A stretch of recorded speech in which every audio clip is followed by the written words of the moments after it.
Welcome back to another episode of the Casey Campbell Podcast. Casey Campbell with you, of course, and pleased to be joined by the one, the only Bob Dillner from, of course, who calls the ARCA races on MAV TV, and you may know him for doing other stuff, including Speed 51.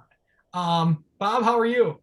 I'm doing good, getting ready to go ARCA Menard Series racing live on MAV TV this week in the Valley of the Sun. So we've been going over all sorts of stuff, making sure we have all of our pre-production in terms of videos and graphics and all sorts of stuff made for the big live event from Phoenix. Of course, Jim Trado is going to be with you in the booth again. Dave Reef will be back on pit road for you guys. I think this is the fifth year that the network has covered ARCA Menard Series racing. What has it been like to be, a part of such a great team with MAV and putting productions together? Because you cover a majority of the season, and this is a big year for you guys.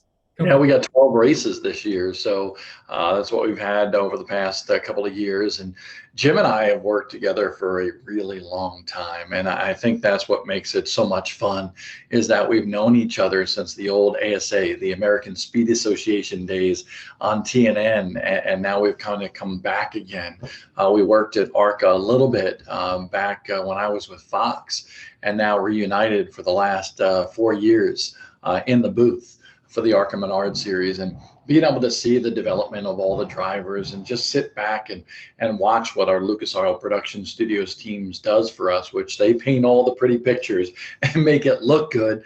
And we're just two dudes in a booth talking about racing. And with the insight that Dave Reef gives us from pit road, it's just a nice team.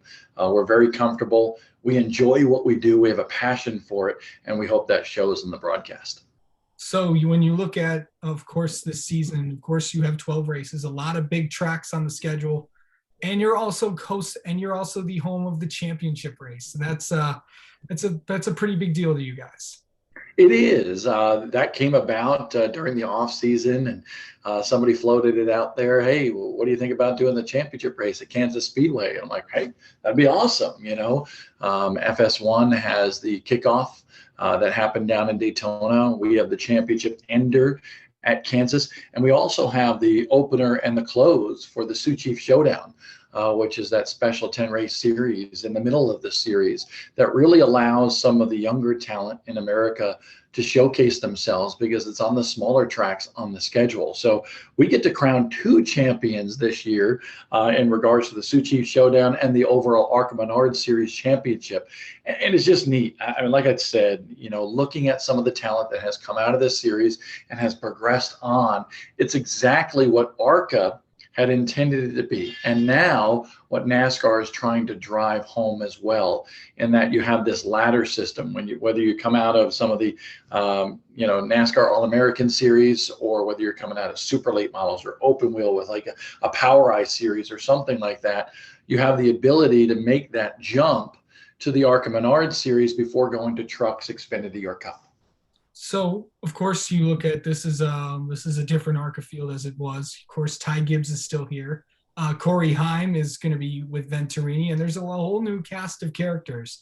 You have Jack Wood in the 21 for GMS. You have Nick Sanchez and Rev Racing. They're in the series. And then, of course, you got everybody else. You got Drew Dollar and Gracie Trotter, and as well as all the West cars you have as well. Yeah, this race in particular is going to be interesting because we have an unbelievable field, something that we haven't seen, honestly, at this style of racetrack over the past couple of years. So I think the entries were pushing towards the 30 car range when last I looked yesterday. And I love that fact, because we're going to see the different development drivers. We're going to see people that are just trying to break in, and people that have been there for a little while. And when you bring the West Series as well as the ARCA Menard Series together, it's kind of the best of both worlds, because you got Bill McAnally and his team that's bringing 3 cars.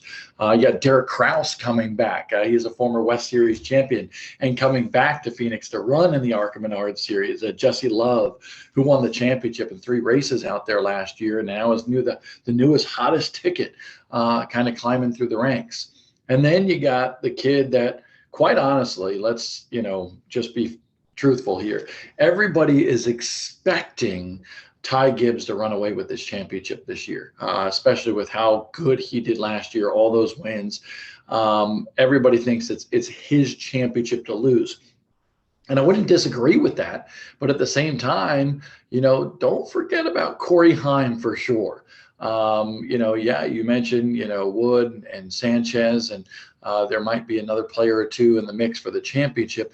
But definitely everybody focused in on that 18 car. And I think that 20 car of Corey Heim out of the Venturini Motorsports stables could be a factor in this championship, especially after winning that race at Daytona.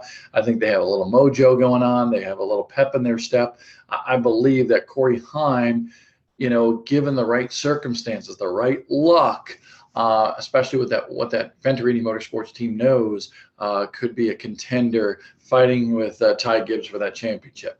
Yeah, when you look at, of course, a lot of Ty won a lot, Sam won a lot last year. We didn't see a lot out of Venturini last year. Of course, this was a year of change, a new engine package, and a complete new look to the team. Michael Self's not there. Ryan Rebko ran some races. He's not there.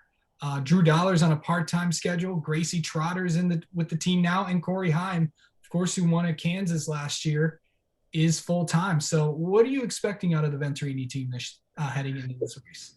Well, I think their main focus is Corey Heim for sure. They want to get back to that championship that they won 2 years ago. Remember, no matter what way you look at it, no matter what way you slice it, it was a disappointment, not only for Michael Self last year in losing that title, but also because of the Venturini Motorsports. And they are ARCA.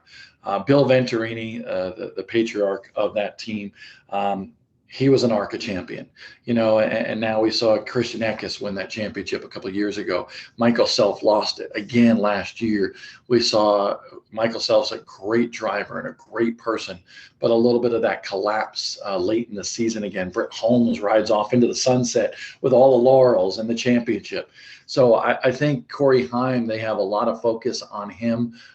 They will bring equivalent cars ready for victory with some of the other drivers that you mentioned this year. But I know how competitive Billy Venturini is. He does not like to lose, and they have assembled with Kevin Reed and Shannon Rush and everybody in that team. They work together, and I know that they were behind just a little bit, that GMS team last year, as well as what we saw out of the Joe Gibbs Racing stables with Ty Gibbs. So they made every effort possible to close that gap. And honestly, the verdict is out whether they've done so or not. Yeah, of course. We got David Yolen Racing as well. We got Taylor Gray, and we also have Thad Moffitt. I know Thad has about 12 races this year. Front selling these. I know he's wanting to run for the ARCA championship with the DGR team. We didn't see them get to victory lane. I know Taylor Gray won a West race out there. But what are we expecting out of these Ford? Another new look team. Of course, Haley Deegan's now moved on to the trucks. Well, Thad Moffitt, like you said, they're going to run about half the races or so. Would love to see him run more. Grandson of Richard Petty, that right there just lends a lot of credibility to him and the series if he were to compete full time. But he still is looking for that breakout race. I was just looking at his stats, and he's finished 9th on 3 different occasions. But at the same time, Thad Moffitt needs that breakthrough, big finish, win, something else, contending for the win. And then, even if he didn't get it done, he was there right in contention. And he hasn't had that signature race just yet. So we're looking for that in 2021. But Taylor Gray, that kid's got some talent. And he's starting to get a little bravado as well. And I say that in a very nice way. We don't want the just vanilla, just saying the right things, politically correct, in regards to teammates and other competitors, and oh yes, we're all friends and that sort of thing. We want somebody like Taylor. And if you remember in that E-Series race at New Smyrna, he was ticked off at a circumstance there that happened during that race, and he had to hold himself back from saying too much but said enough to let you know that he was not happy. And I like that. He's got that, spirit behind the wheel. He's got the spirit, outside of the race car. And I believe, unlike his brother Tanner, he can be outspoken at times. And I like that. He kind of reminds me, but toned down just a little bit, of a younger Kyle Busch. Who's not afraid to speak his mind. And I see big things and some victories on the horizon for Taylor Gray. And in Phoenix, of course, it's always it's a short track. A lot of these guys, it's going to be a big field. Of course, you have everybody in there. What happens? Because remember, it was Ty Gibbs who, it feels like he let this one get away from him when Chandler Smith won it.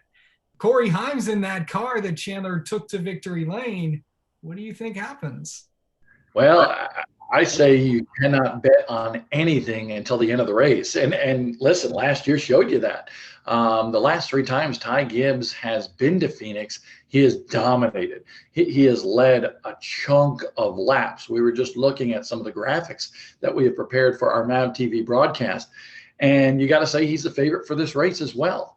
But then I even look at a guy, you mentioned Corey Heim, but I do look at, a Taylor Gray or a Jesse Love to possibly, shine. And remember, Love is still in that Bill McAnally ride for this particular race, but he'll be with Venturini Motorsports for a good portion of the rest of the Sioux Chief Showdown. So it'll be interesting to watch and see how this plays out. But the best car, which I believe firmly right now, before we even hit the racetrack, that Ty Gibbs is going to have, if not the best, one of the best cars. The best car doesn't always win this race. Chandler Smith showed that last year. And this is a tricky place, especially for some of the newcomers, how they come down off that banking and they cut across the racetrack on the apron. It provides for fireworks. It provides for plenty of excitement. And I'm just excited to be in the booth with Jim Trado to call it all live on MAV TV. All right. Bob, thank you so much for taking some time to talk with us. And good luck. Have a good call on Friday night on MAV TV. Or you can watch, and if you don't get MAV TV, you can watch the race on Track Pass. That's right. It's going to be a lot of fun. I'll get my In-N-Out burger while I'm out west, and we'll have a blast.